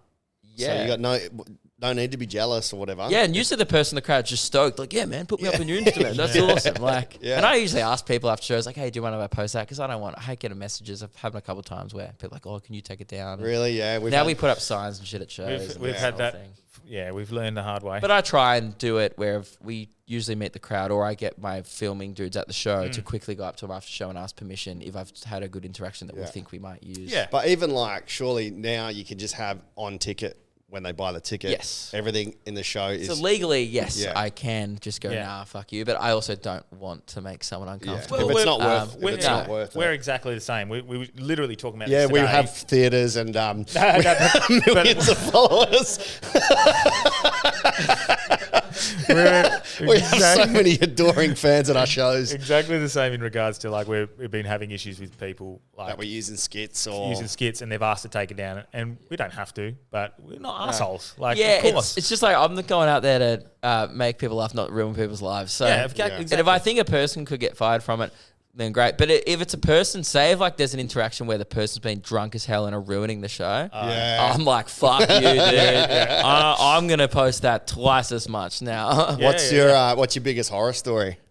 Of at the show. Any gig or any like huge bomb or anything like that someone's been too hammered? Quite viral where I had the American woman. And Oh, it yeah. went, like really big. It was she really just set I'm from me New up. Jersey. I'm from New Jersey. And what- like no one asked. Such an American statement. To just state where you're from despite no one posing the question. And just ruining the show. Like everyone, it got to the point where I was in Townsville as well. So rough units and everyone's like, shut up. You know? Yeah. And then it gets to the end and I was like, oh, I have a bit where I was like, I read. Like, anyone read or whatever? And then, dumb, such a shit crowd work question, by the way. Ken McLaren Do you know how many good, like, riffs I've got out of Do You Read? Yeah. It's wild. It blew my mind. I asked it once as a joke, and I just kept asking it because so many people read the weirdest. People read really horny shit as well. Yeah, like erotic novels. It's one of those, like, odd questions that actually gets you, it's a gold mine. Yeah, nice. But she's like, no one I'm going to steal fucking... that. Yeah, You know who doesn't read? Helen Keller. who I now know of. Yeah. She's like, no one fucking reads. And then I was going to make a joke. I thought of it and it went through my brain like, the school shooter thing is there. Right? It's there, right? Right? But then someone else said it. And I didn't. I actually refrained. I was like, nah, I'm not going to get it with something cheap. Yeah. Like, and then someone goes, yeah, she can't read because they're too busy getting fucking shot. Like, this was a guy in the crowd. Oh my! And the whole crowd just goes, ooh. That's so funny, And then I was just like, dude, thank God you went there because I was thinking of it. I'm like, you're like a 6-year-old or an American man. You really took that bullet for me. Just lined me up for like a... That's brilliant. And it went super viral. But that was a horrific show because that was the highlight reel. But the actual reality of it, she was just being a pest. The whole time. Drunk wine mums had a really bad group in Why are they Warrnambool. even going to your stuff? They like... They always get the women. They're like, we watch you on Facebook, and you're like, don't. Yeah. I did a bowls club. They were serving wine by the bottle, like they were drinking it out of the bottle, and they were standing up and like heckling while holding wine, standing in the crowd. Like God. I was like, I had a bit about Domino's Pizza. Like I used to work at Domino's, and people are like, sit down. You still do? Yeah. Fuck. So bad. Do you get... Like, do you ask them to get kicked out and stuff, or? That show was at a bowls club, so there wasn't really security. But we have a team. I travel with some of my high school mates, so they usually go, get the fuck out. Like, but it's one of those things where they're just wearing my merch. They're not staff. So if the person doesn't want to leave, now we have made a rule where we get security because I had a fight at the Dunedin show in New Zealand. Yeah, right. Which wasn't actually directed at me. It was just a guy who was yelling, and I felt bad because my mate still was like, dude, because I think I made some joke about like, oh, he's not all there. And then afterwards was like, man, I don't know if he was all all there. there. And he's like, he was either so drunk, like so mortal drunk that he seemed not all there, or he was genuinely not all there. So Or just New Zealander. yes. Or just from and then apparently some guy who was sober walked over to him and said, hey, mate, you're ruining the show for me and my girlfriend and everyone. Please be quiet. And this is after I'd already wrecked him. Because, it's not, you wreck him funny the first 3 times and then it gets sad. Yeah. Usually. And then the rest of the crowd goes, we paid to see this. Shut the fuck up. Yeah. So I say that to them. I go, people have paid money and now you're ruining it. Yeah, and I did have to do that. Yeah. And then I was like, you sound like a cunt though, but they're being the cunt and we feel bad. Yeah. Because people will just think I'm this like funny, go happy guy that's like, Luke loves hecklers. I'm like, to a point. And like, unless I can post it and put it on the internet, then I'm not having that. But then someone told him off, and then apparently they all just started fighting. Like someone put someone in a headlock, and then a bunch of people like joined in, and I just heard a commotion. I was halfway through a bit. I was like, so like I was at a pub, and then I just see this fight going on, and I was like, oh, should I go up? Because, but I should I go up? No, just thought, and I was like, no, if I go up, that'll make it way worse. So I stayed in Dunedin. Yeah. Don't even start, bro. The House of Pain. Yeah, I would not be. It was South Dunedin as well, which apparently a shithole. Well, and then it was funny. The crowd wasn't particularly bothered by it. They were like, "Oh man, I'm thrilled for you." And you're like, what do you mean? You're like, "Oh, you like, man, you get to see the full Dunedin experience." And they were just happy that I got to see their culture. They were like, "Oh, we're stoked for you," They were just doing the haka. They were like, "Oh man," they're like, "What did you expect? It's Tuesday." It was awesome. Oh, that's dope. Yeah. Well, what's your highlight then? Have you got to gig with someone that you really had looked up to, or was it like... I opened for Andrew Schultz. That was cool. Fuck yeah. When he came to Australia. Did you get to have a chat or not really? Yeah, because we came on our podcast as well. He came on Luke and Lewis. That was really cool. Because it was right before he blew up really big. He was definitely big. Like, he was big enough to do it here. Yeah. But our old management will bring him out. Nice. Because Lewis and him were talking. That's how we came to Australia. Wow. Yeah. What very the odd. fuck? Jeez. Is he lanky as fuck? He seems like he's really tall when he sits. Yeah. Schultz is 6'8" or Lewis is 6'8"? Sorry, Lewis is 6'8". I think Schultz is like 6'4". He's pretty tall. Right. 6'4", 6'6". I think he's, a lot of comedians are quite tall. Yeah, I think it's literally an alpha and a dominance thing, man. Because even media, like news presenters, are fucking super tall. Basil Zamplis, Rickard. Hamish and Andy are really tall. Yeah. It's like they're this both weird... like 6'2", 6'4" or something. It's a weird thing. Maybe and actors are very small. Tom Cruise, Ben Stiller, Brad Pitt. Because they're trying to pretend to be something they're not. They're compensating. Do you think it's for film as well? Like, because women are short, so like if they're sort of less for framing?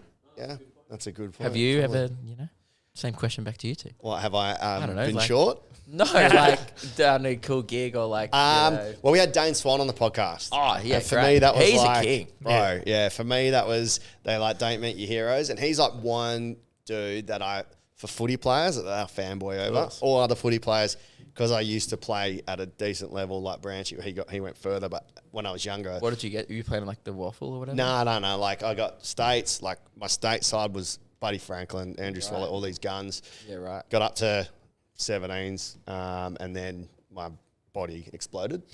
My brother actually went further, but being around the lads that become these superstars, but you just realise like they're just lads that play footy. I'm still yet to meet a man that says they're always like, "No, I got injured." A guy has never been like, "I just wasn't good enough." Yeah. Here. That's so true. My excuse, I was like, "No, I enjoyed the arts more." The theatre was calling, bro. It took me 101 reserves games to play my first Waffle League game. So you played for the Waffle? Yeah, but I was just the guy who understood that I was there for footy trips. Yeah, and I could play. But you were committed. I understood. Yeah, I was committed. Yeah. But I understood. I was like the beers with the boys in Seminyak is the reason. On a good day, I was 24th, 25th best player in the team at all times. And that's okay in a squad of 50, but that's never going to get you. And I was fine with that. I was fine with just being part of the team and like having mates. I was the. You still played at a very high standard. Yeah, further than me. Yeah. It means you would have gone and dominated. My body was. And that's and my height and my kicking. Well, actually, what was devastating about that whole thing was because I got nominated for draft when I was 18. So you get this picture in your head that like you're going to be an AFL player, and then you go into Waffle. Oh, this is going. First 2 years are just going to lead into AFL, and then I don't even play league, and then you start to. And then there's the reverse where dudes have never played Colts and then they get drafted straight away. You're like, what the fuck? Yeah, it's crazy. But private school. But yeah, Dane Swan was good. Dane Swan was big. He's the only footy player I've gone, fuck yeah, like this would be sick. Maybe like having Dusty on would be cool, but just because of the aura of Dusty. Yeah. But I don't think he'd offer much in terms of combo. I'm looking forward to Josh Kennedy just because of now he's not coming on. I just love JK. Like I think he's fucking. That's going to be good. But are you a footy head or not really? Or yeah, like I grew up playing footy, so I'm in Melbourne. Yeah. I'm like, my dad and brother are definitely more into it now. Since comedy, I'm like, I very rarely get to go anymore because I'm always touring on the weekends. But I go from Melbourne. I came to watch the grand final here. Nice. Oh, did you? Yeah, I was here because I avoided lockdown and stuff. Oh, yeah. I was touring all last year. So I now stayed in Perth like 7 weeks after. That's where I met you, I think. Yeah. Because I was here from the grand final. Yeah, sick. But yeah, it was good. Yeah, like I follow Melbourne, but like I'm not, I honestly could probably only name like 15 players. Yeah, right. Because like I know all the people that like are talking points, you know what I mean? And like you go watch it, but then sometimes I'll be watching and I'm like, oh, who's that again? Yeah. I'm like, who's number? Well, you only have to be away from like really watching footy or AFL or any sport. Yeah, I know, because I used to obsess over it as a kid. Like knew every player in the league, footy cards, and like they grew up playing it because I was such a sport kid. And now this is like really dominated my life and my brain space. And most good shows are on when you're on stage as well. Most good games are on when you're on stage. Yeah, they're always on Saturday night and stuff. Yeah. But I still watch it and follow it and get into it with all my mates. But I'm not like I'm not a super coach man anymore. I had to retire the boots and stuff like that. I'm full autistic with it, man. Yeah, fantasy coach, know the players, names, numbers, fucking like. See, my brother's because like of betting that. though. Right. Like I've studied the stats for betting, player bets. That was kind of the coolest thing about the Waffle when I got to play league is getting to play on TV. So in the Waffle, you get like one game, especially when I was playing, one game a week was broadcast. Yep. And I played 5 games in a row. I only played 5 league games, but playing 1, 2, 3, 4, 5, happened to run into finals. We happened to the 2 first games that I played were both broadcast. We had a break. I played a Foxtel Cup game, which was broadcast on Foxtel, and then I played the next 2 with finals. So 4 of my 5 games were all broadcast. You're a borderline celebrity. So we've got all this footage of me playing footy like the same amount as some people who play like 50 games, 100 games, and I'm like, oh, look at all my footage on TV. You've had quite the illustrious TV career. Exactly. But playing on TV and having mates send photos of you when you're on TV and they're like, oh, I've seen you playing. Yeah. That's kind of cool. That's a good highlight. Oh, you've had more screen time. I don't think I've ever been. Actually, I got a good one for you. I don't know. I've told the listeners this, maybe somewhere over the thing. So when I was 10, my mum was engaged to a stand-up comic who I've learned is not very good now as an adult, but weirdly gigged with him. That mum, they got divorced. And I hadn't seen him for like 20 years, and then at a gig was on with him, which is weird. But did he remember you? Yeah, he was my stepdad. Yeah, I don't know. But you haven't seen him in 10 years. But straight away, was he like? Yeah. But I saw Chris Franklin when I was 10 at a Melbourne Comedy Festival when he released I'm a Bloke, I'm a Yobbo. And then when I did Raw and made the state final for Raw, he was the MC. And that was like my 4th gig or something, or 5th gig. And then it was a real weird like. You do it at the town hall for your 5th gig. It was like 1,500 people or something. Yeah. Yeah, that's wild. Yeah. So that one, and it might have been, it could have been the prelim that he hosted, and then the one was King Edwards or whatever it's called. So that was kind of cool, and then it got to a point where I was on lineups with him, so that was a weird, like full life moment. And then being on the lineup with like Larry Dean and a few of those guys. He's great. Because I had a full moment where I had an anxiety attack thinking I was gay watching him. Larry Dean. Yeah. Yeah, right. Yeah, because I loved him that much. Because I was he's like, so funny. Yeah, I was like watching him and like he was just fucking crushing. But just because he's gay, it doesn't. Just because you. Yeah, but in my head I was like, man, this guy's so funny. He's really good looking. And then I'm like, why am I having these thoughts? Like, this was years ago. I'm like, I've never had a girlfriend. I'm like, oh, fuck. I start having panic attack. I'm like, am I gay? Yeah. Am I gay? Oh, this guy's fucking incredible. Look at his soft skin. And I'm like, ah. How frail is your masculinity? When you watch a gay dude be funny and you're like, the only way I could be enjoying this if I was gay too. I was like, I'm short. I'm not tall enough to be a comic. I'm only ever going to be in acting. No, he's so Then I was like, no, I love big titties way too much. But yeah, that was like, and then I told him that moment. I was like, bro, like, this is going to sound weird. And he was like, oh, it's a shame. I could have turned you. So, yeah, that was kind of cool. That's probably one of our highlights is Regal Theatre. That's your standard. It's not my standard at all. You just come here and do it. We put on a show with the Grim Reapers boys and sold out Regal Theatre last year, and my fifth ever gig, but only because of Delby and a couple of people. They got us on the same sort of thing. Regal Theatre, great fun. It's so much fun. 2 seconds before you're walking out, you're like, I am not fucking trained for this. Just like the raw, like when you like make some noise at the start, it's just like all floods all the one way, and you're like, holy shit. Just remember Canberra Clary. Very addictive, eh? Just going, you'll be fine, bro. And I said, shut the fuck up. That is not helping. Yeah. Fuck. Oh, man. How are we going for time? Yeah. I've been really enjoying this. Yeah, I think it's been Hammer. Hour 24. That's a nice little Do you find it weird that because you're young now, like we're 35, comedy makes keep saying I'm young, but you're a baby. There's so many. I could go back a gig in Melbourne and like there's so many young people. Yeah, like that I'm like, I feel old. I'm like, oh my God, I'm like one of the old people. That's good. Now. But because you've been in the game for a long time as Maybe well. Maybe it's more just been doing it for long. Yeah. Do you find that like it gets you get to meet people that you never would have talked to before in your life as well? Like where I'm making friends with 50-year-olds or like 60. You know, it's just real strange how you've got this common thread. Yeah, together. A lot of my friends are like, about to say old as fuck, your age. It's true though. Sorry? But it's like they're just, I don't know, start doing comedy with them because they started about maybe 28, 29 and I was like 19, but then we were both at the same stage of life or at least had this alignment, I guess, of interest. And I love that so much. And you also just meet, like, I mean, I think all comedians say this, but like I love talking to other comedians. Yeah. Like backstage is just so much fun because I think we're all big fans of comedy, But like, I don't know. Yeah. Because you like, do you often like soften it around other people? Like you're bantering, but then you're like, I shouldn't say that. Normal people don't say that shit. Like, I'll chill out a bit. It's Wolfie's life, I think. Yeah, but you don't. But you don't feel the need to censor. You can just feel like you can make like some fuck joke, and you know that they're gonna be like, nice. Yeah. So depends who's in the green room for me.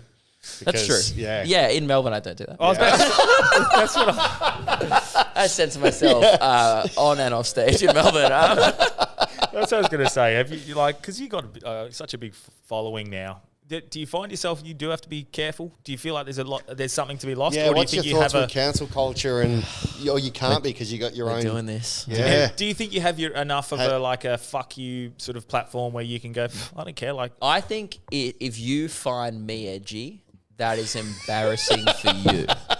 Because I'm not that edgy. Like you've seen my act. Like it's wholesome. The edgiest bit I have is like I have this like 10-minute bit where I just call Kim Jong-un fat. Shit!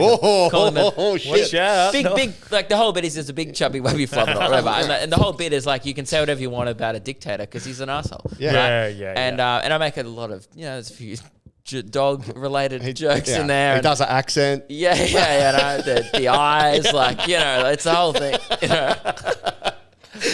But people do get real funny about it, and I win them over by the end. But in Perth, you have to do less winning them over, right? But in Melbourne and stuff, you really have to like gain trust, ease them into and gain them into the idea.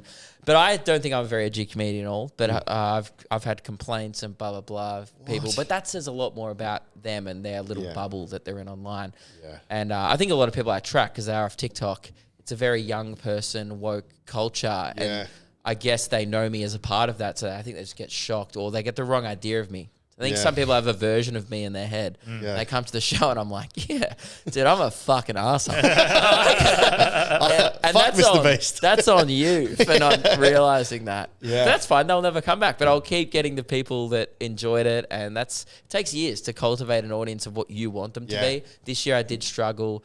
at times with I say edgy shit and they go no, and you find the line. But I just keep doing whatever I think's funny. I think that's what you got to do. Well, this right? is why Wolfie wanted to do his the name. He wanted to filter out the people that were not going to, because that's not what his comedy's like. So it's a smart. I mean, maybe he didn't have to use that name. He could have used something like Fire in the Urinal seems, and putting a real crazy. I suggested he change it to Special Education Hour. Yeah. Because that's not offensive. He's giving a special education. Yeah. And I suggested anti-woke. Anti-woke's a great name, I think. Because then that's basically, the anti-woke hour. Anti-woke hour. Yeah. Well, got my first Fringe special coming out called the It's Anti-Woke trying a little bit hard. You're not Dave Chappelle. Relax. You know? But at least I hate this. I hate 3 comedians sitting around and talking, like talking on a podcast, and you're literally like, "So, what are your thoughts on cancel culture, man?" And I'm just like, man, I am not that edgy, so I don't really have thoughts on it. And I guess that's good. I just think don't be a shitty person. Like, I think if you feel wrong about something that you say, and I've said shit that I go, I shouldn't say that, because it didn't make me feel good. Like, I thought about it when I was going to bed, and I was like, that's not how I want to feel. Yeah. Mine's more like how you felt with Mr. Beast stealing shit. Yeah. I feel like that about when people get woke and want to cancel people. I don't give a fuck. That's why I want to know Ricky how you Gervais's feel. Humanity is my favorite ever special. Yeah. Like, I think humor like that, I think my audience would maybe get shocked at some of the humor that I find funny. Actually, what was good, I was doing a Q&A on my Instagram story, and a lot of people were like, who's your favorite comedians? And people were like, I'm unfollowing, like, because I listed a few comedians that didn't align with their interests. I was like, I love Bill Burr, Dave Chappelle, Bill Burr, Louis C.K. Yeah, literally. I don't really. Dave, I like, but he's great, obviously. Like, but I'm more like I like Bill Burr and Louis. Bill Burr's amazing. And I said like Chris D'Elia as well, and I was like, I like their act. Yeah. I'm like, I don't know them as people. Yeah. I went and saw Louis C.K. like 4 nights in a row at the Comedy Cellar when I was in New York. It was incredible. It was after Did he come back, all over my face, and I was like, "Please, Louis, more." And it was Louis C.K. Yeah, I was sticking. But dude, it was right after he was coming back from being cancelled. You know the special where he's like, "How's your year been?" or whatever. Yeah. It was when he was trialing that material. Did he address it? It was the first thing he said. But he got a standing ovation by women onto the stage, not off. He hadn't won them over yet. Wow. It was like, "Welcome to the stage." Very special guest, Louis C.K. Women were just like, yeah! Woo! Woo! And I was like, New York's a wild place.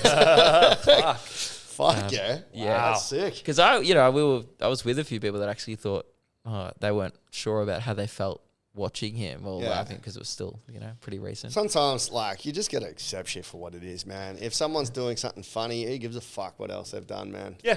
Unless it's Epstein, I guess. Like, Michael Jackson, people still like his music. He could be innocent. Are you still bumping Flashing Lights? Or are you still bumping Kanye? From Kanye? Yeah. Yeah, the music's good. Yeah, I don't know what to do with music's that. good, bro. Actually, it got to a point where I didn't post my Spotify rap because he was number 3. I just don't listen to music enough to give a fuck. And whatever. I think that's Schultz had a really good bit about it in the special. He's like, what I realized about myself is I'm probably like butchering it, but he's like, I enjoy Michael Jackson's music more than I care about him fucking kids. And that's something that you got to just be honest within yourself at one point. You're like, well, I'm so detached from this that I'm such a shitty person on the inside that I'm just like, man, I love Stronger. Yeah. Such a great song. Yeah. Just bump it when I run. It's good tempo. Yeah. And I don't even really think like, that's a Kanye West song. Because I've always thought he was a fucking lunatic. Yeah, I used to have bits about him 6 years ago where I was like, Kanye West, and I used to get shit. Like people like comedians were like, he's a genius. Fuck you. I don't think he's a genius. And I was like, he's a lunatic. Yeah. And now everyone's like, he's crazy. He's gone crazy. I'm like, also that's what we're being told, that he's gone crazy. Some of the stuff he has threads of truth. He's just a poor communicator. He's a terrible communicator. So, Hitler. No. Fucking. But no, the true answer is I don't give a shit. Nice. Say what you want. I don't care. It's not my problem. If someone else says something horrifically offensive, I'm like, I wouldn't have done it. Yeah. But I like watching the show. Yeah. That's for you. Yeah, I did want to ask you one thing. Did you ever do pranks and stuff before you wrap up? Did you ever do pranks? That viral, in public? Yeah. No, nothing that you consider we used to silly stuff, because we used to be on radio. Yeah. So we used to do I was going to ask you that, man. You got a radio voice. Yeah. You sound, you're easy to listen to. Did radio for a few years. Me and Lewis, before it was a podcast, it was a radio show. Nice. What was that on? We were like national and hit for a bit. Okay. Like I used to do it in Perth sometimes when I was touring here. Yeah. And it's so funny. You go to regional, like, well, it's not regional, it's Perth, but like, you go to like, You're just WA. other radio stations and like their headphones don't work. Like, they're like, oh, don't use mic 3, 4, or 2. They're all fucked. Like, you know, like, it's just like, it's such a mess. Yeah. Like that industry, and, you know, they were great for me and I actually had a great time. But we just got out. It was a mutual thing. They were like, we don't really have a place for you anymore. They offered us regional. Yeah. And it was funny. We got put into this room like, boys, you've hit a fork in the road. Is it because you're the whitest guy ever? Yeah. Oh, well, they used to actually. Diversity? They used to try and bring girls into our show a lot. Yeah. And we were like, yeah, like we're happy to bring a girl on, like if it's the right fit. Yeah. But the show is our friendship. Yeah. And that might just be awkward with her because we've been friends for like 3 years. Yeah. You know, and it's someone just awkwardly coming in on that because we don't look good on a billboard. Yeah. So they were like, pretty much, we can't put you on a. They indirectly said we can't put you on a billboard. Fuck, he should have got the jaw done earlier. Yeah, because like you're just not hot enough. But anyway, yeah. So we would. What was I saying? I forgot about the pranks. Oh yeah, we would always do just random things like that. Like we did like this thing where we would go around to people and say like we had this big thing where I remember I Said Hi by Amy Shark. That song. Yeah, Tell them I said hi. Yeah, we just went around and told people like Amy Shark says hi. We're like going to random businesses like, hey, by the way, like we would just do really harmless shit like that. Yeah. But not.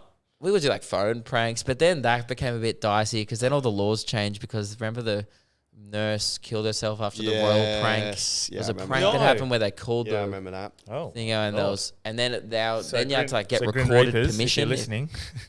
You have to get recorded permission out of it aired, and we would try pranks, and we would spend hours and hours calling businesses, and they would all just say no because it's easier to say no than yes. Yeah. If you're a random business, you're like, I don't really know what's going on. I feel like I'm being made fun of. No. Yeah. And you're like, So then we worked out that the pizza place across the road from the radio station didn't give a fuck, and they made so much money off the radio station's functions that they were just happy to be put on air. So we used to prank call them once a week with different ideas. Like sometimes that's the best. So when you're restricted, you become the most creative. But prank calls never my humor. I don't like. Again, as I said earlier, I don't like people seeming like they're the butt of the joke. I would rather everyone be having fun.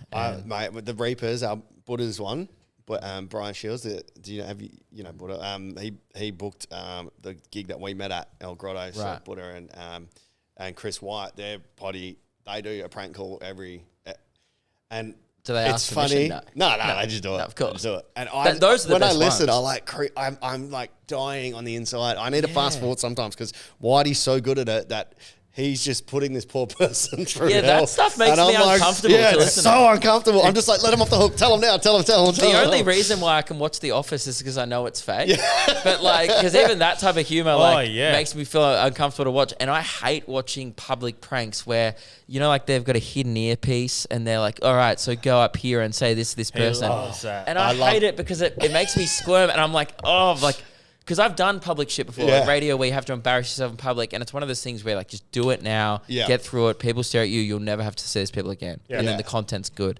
So you always, and it does even take balls to walk up to knock on random doors in the street and go like, oh, Amy Shark says hi, and you're like, what? And you're like, tell your friends, and then you just leave. And that kind of in the moment, it's such a shitty. You're like, this sucks. Like just do it. Like I fucking felt that when I was the Chicken King. We did that theatre show, and I went to Chicken Treat with a live chicken and tried to sell it to him. Like, I was dying, man. I'm like, I know it's going to be funny, but I'm like, fuck, this is so hard. Cringe in the moment. Yeah. Because Whitey he's an expert at it. I don't know if you know the tension movies. Back in the day. Tension movies, basically Jackass, sort of similar time, maybe even before Jackass. Right. And went pretty big, especially over here.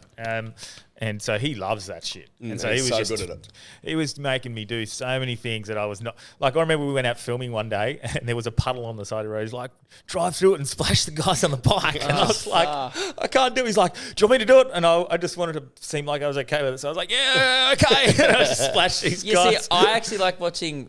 That's funny. See, that's not. I don't like that content. I saw a similar idea Oh, Jesus. Yeah, that's us on the wrap up. That is us on the wrap up. Yeah, yeah. I saw a similar video on the grilling. other side where these guys were like, instead of like honked me, they were sitting next to a puddle in deck chairs like splash us. Yeah, and then other sick. people drive past and splash them. So I thought that was a better bit because they're the butt of the joke. Yeah. And everyone's having fun. It's fun as a car. It's like, fuck these guys. Like, so I actually I thought that was a better comedic idea rather than going, now this person can't go to work. Yeah. I just think that's shit ruining someone's day. And it honestly just makes me cringe. But maybe I'm a softie. I don't know. Yeah. Well, I love Impractical Jokers, man. The TV show. I see them come up on TikTok and I'm just like, I don't make him do that. love it, man. I just love that Joe Gatto, he'll look at the camera like we're in this together. Yeah. And for me, I love it, man. Well, now that we're not doing a joke, up in joke, what do you call it? Not a number two. We are. No, but not a number two. Encore. So redoing it, I can. we can release. I can release. I sure can release it. But he twisted my arm so hard, he made me run naked through a dome cafe with kids everywhere. Yeah. Oh man, So that is not okay. that is exactly. It's pretty funny though. You should be in jail. Yes, exactly. At the end, he was like, "Dude, you could fucking go to jail for this." Yeah. We had my car, and end up being But everyone, he went back and filmed everyone, and everyone there was laughing. They loved it. They were loving it. Yeah. So, but that's the sort of thing you can get your rubber arm, and you can just be like, I'll go along with it. I think you twisted your rubber dick on that one. Yeah. It's fucked, but all right, we better wrap up there. Oh, yeah. I did have one more question, man. You've got a girlfriend, and you're going to do a podcast with her. Did you meet her through comedy or organically? No. Friend of just a friend of a friend. Like she was friends with. I just love love stories. I'm a marriage celebrant as well, man. So it is a good story. Guerrilla marketing. I almost got her punched in the face. Well, that's how we met. Okay, we have to finish. Well, I'm a dick. Okay, as I've stated a few times now. We were at a nightclub, and I was trying to prove I was very drunk. I was trying to prove to my mate that Snapchat is no longer popular. And I had maybe a few thousand followers in there. Like people would watch my stories or whatever when it was popular. Yeah. And I was like, dude, no one gives a shit about Snapchat. I'll just film whatever. Yeah. And he's like, you wouldn't film that couple making out. And I was like, flash on, a meter away on the dance floor, just filming these people just make out. Literally the shit I just said I hated, I was participating in. Amy Shark says hi. Well, so that was her? She was making out with someone else? Oh. No. And then then this girl came over and slapped my phone out of my hand and was like, what the fuck? And then the dude started swinging. And Meg at the time, who was my girlfriend, we would just kind of hang out. I hadn't really talked to her. She was just in the same group I was in because we were all at this after party. Yeah. And she just jumps in straight away and goes, the girl was like, and then the guy was like this, and Meg goes, oh my God, I love your dress. And then the guy was like, oh my God, thank you so much. And then the guy was like, yeah, well, and then she just completely de-escalated the situation. But the guy was still swinging, and she dodged the punch, and I think it got her in the arm or something. And then I just did that thing where I faded into the crowd. My mate was like, just get the fuck out of here. He's going to hit you in the face. You call it fading into the crowd. We call it running away from being hit. Yeah. I'm not good at fighting, but I'm a good runner. He ran away sub 2 minutes. Yeah. It was record time. I would have smashed your 400 meter time. And then afterwards, my mate was like, dude, you're such an asshole. You almost got Meg punched in the face. And I was like, I should message her on Instagram. It was 4 a.m. And I was like, hey, I'm sorry. It wasn't to hit on her at all. Yeah. I just recently been out of a relationship. I wasn't ready at all. Someone almost did hit on her. So. Yeah. And I was like, I'm so sorry, blah, blah, blah. And she was just like, nah, it was so funny. She just thought it was funny. And then we talked till 7 a.m. Fuck and yeah. then, just the rest love that. That is nice. I love love. I feel good after that. That's a good way to finish. It's good. Yeah. She almost got assaulted, so I'm glad. I'm glad you enjoyed it. That's his kink. Shelf and elf. All right. Do you want to plug anything? Or fuck. Maybe you should plug our stuff. So listen to Hard Yarns. Are you doing another show at the Regal? You should. It'll be at I don't know if we release it. There is another big show coming up, but it's not Regal, but it's big-ish. It's your favourite sort of size. Oh, 6.5 inch. I'm very excited about that, but we won't talk about. But if you like Luke, you've said you stopped doing your pod now, though. Yeah, well, stop doing Luke and Lewis because Lewis's health stuff, my touring, but now doing it with not the same podcast, but a different podcast with my girlfriend. So you can listen to. What's it Luke called? and Meg. Luke and Meg. Weekend Ready with Luke and Meg. Just Actually, look that's for a our- skill. just Haven't look for announced it. Oh, there we go. Whoa. Hey. Clip it up, put it up, go viral. Watch no one care when we announce it. Just if you want to find it, just find the album art. Yeah. The album art. You'll be able to see it. You might actually think you're listening to Hard Yarns. The first episode, you have to call it, "Oh my God, I love your dress." Yeah. Just go Please from tell there. that story. That's great. Yeah, I think we should actually tell the story of when we met the first episode. It feels like a good place to start. Good. Yeah. Beginnings. Delby, you got anything to plug? Hit FM. Yeah. Nearly Hit FM. Yes, I got heaps to play, guys. So, All right, here we go. You would have already heard at the start of the episode the discount codes, or do I do it now to make people listen through for discount codes? Yeah, discount codes at the start. At the start. Yeah. Okay, so you've already heard the discount codes. So please come to Planet Comedy. We need tickets sales Friday 23rd. There's no other comedy on that night, so we'll be the only show in town. And it's got the most epic lineup of all time for Perth comics. Is this 2 days before Christmas? Yeah. Yeah. So it's a Friday night. Yeah. So tough sell. Friday night's easy sell. Christmas parties a competition. No one's working there. Yeah. So that's the good thing. Maybe you can get some Christmas parties to come. Yeah, after we can the have Christmas 60 party. Sparkies like Luke had at Flyer the high schools, they're off. Well, speaking of that, my teacher comedy night is next Wednesday on the nice. 21st. And I was going to Flyer High Schools for that. But because hopefully of the staff room. Yes. But because the fucking Officeworks have taken 2.5 weeks to print them, I'm not going to have flyers to fly. Oh, no. So, but come check them out. I think I'm doing a show with Rory Lowe and Freo on the 23rd as well, but everything else, DanielDelby.com. Nice. Oh, and the fucking Patreon party, but I would have already announced that at the start of the episode. Perfect. You're going to miss it because I'm on tonight with you, Luke, and you're going to just regret coming on this podcast after that. So maybe we should just pretend you've only seen we've kept Delby your credibility. Yeah, I'm on. That doesn't matter. I'm hosting Delby's quiz next week because he's doing teacher comedy. Yeah. I'm hosting a quiz on Thursday night, but that doesn't matter. That's sold out. And Patreon. Yeah, join the Patreon. Cool. Thank you. Thank you very much. Thanks, bro. Cheers. Adios, thank you. No end credits. Yeah. Straight to Goodbye. Yeah.